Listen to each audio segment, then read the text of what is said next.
Hi guys, and welcome to the Amateur Watch Collector channel with me, CG. Today we're going to be starting the first of a new series called American Watchmaking Companies. And just as the title implies, I'm going to be featuring American watchmaking companies. So let's take a look at the first company we'll be featuring today.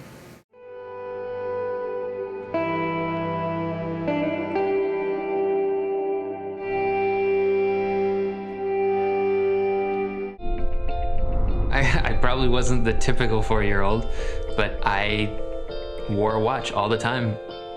I'm Cameron Weiss, and I'm a watchmaker, keeping the history of watchmaking alive. I wasn't allowed to mess with the lawnmower, that's a little dangerous, but I did take apart everything that broke in our house. If it broke, I took it apart. I was just more interested in taking off the casing of whatever the item might be.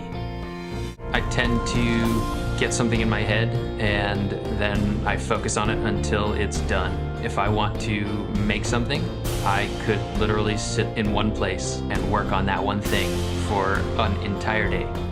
I look up to him a lot when he goes 12 hours without eating a meal because he's so focused on his bench.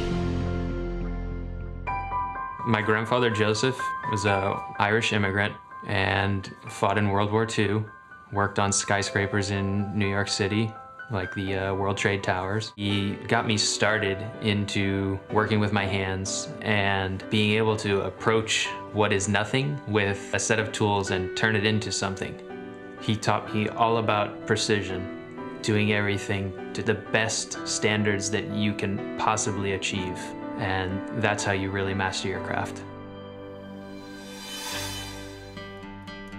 In the second half of the 19th century, we really lost mechanical watchmaking here in the US. It started slowly by sending production of certain components overseas. It went to the point that there was nothing here watchmaking related. In the US, it would have been easy for me to outsource everything. I can order this part from China, this part from Indonesia, this part from another part of the world, but that's not what I want to do. I don't want to cut corners. I want to create the best watch that I can here in the US. I think Cameron took a huge risk in doing what he did. He had to go out on his own and in turn jumpstart an industry that doesn't even exist. I worked my whole life to become a Swiss-trained watchmaker. I traveled to Switzerland, trained under other master watchmakers. I came back to the US wanting to create my own watches.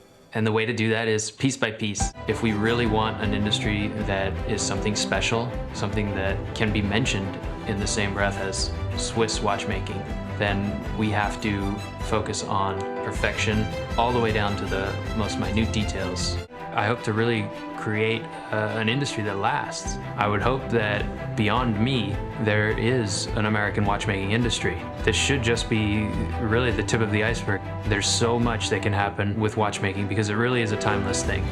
It will last forever. There will always be watchmaking. Now that I'm able to create that watch and hopefully pass that experience on to somebody so that they can look down at a Weiss timepiece and get that same joy that I get out of a timepiece, that is something I hope to be able to do for the rest of my life.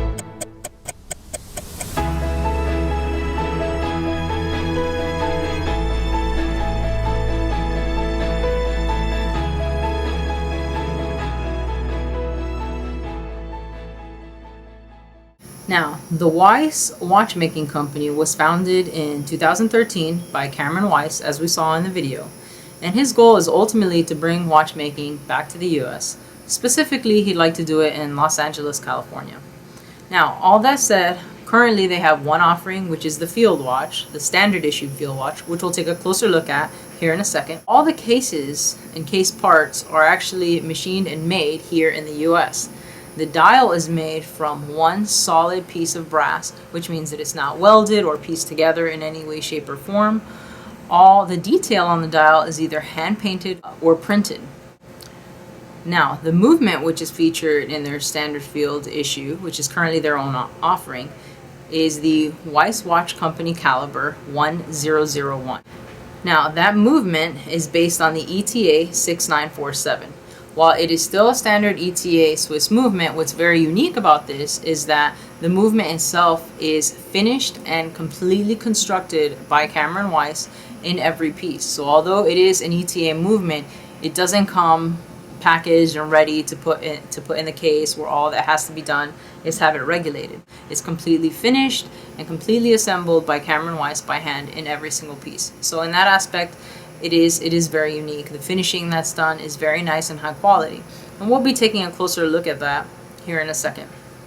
Now, the ultimate goal for the company is they would like to eventually engineer and create their own movements. So they're headed in that direction.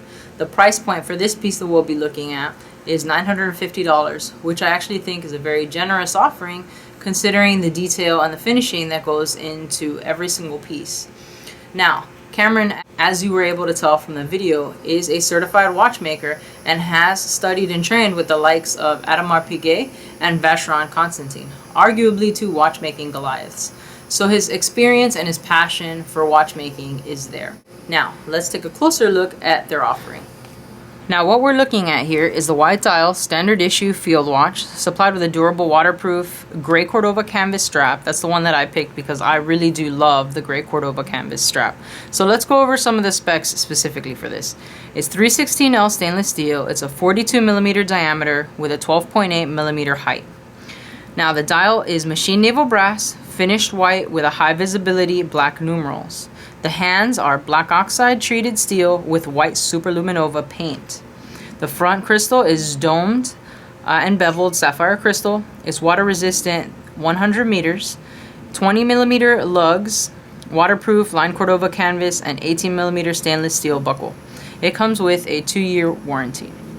Now, the dial of this feel has a very classic but contemporary look. It's classic but still stands out with a 42 millimeter size. While it is on the bigger size, it's not overbearing compared to your, several 44, 45 millimeter pieces that you see now. I actually love this piece. I love the classic but contemporary look that's brought to the dial, the simplicity of it. Me being me, I know you guys will expect that my only issue would be that there's no date. There's no date on here.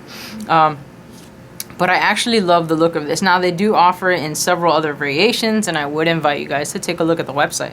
Now, let's take a look at the back. The back also features a sapphire crystal, and you get a look at the beautifully finished movement.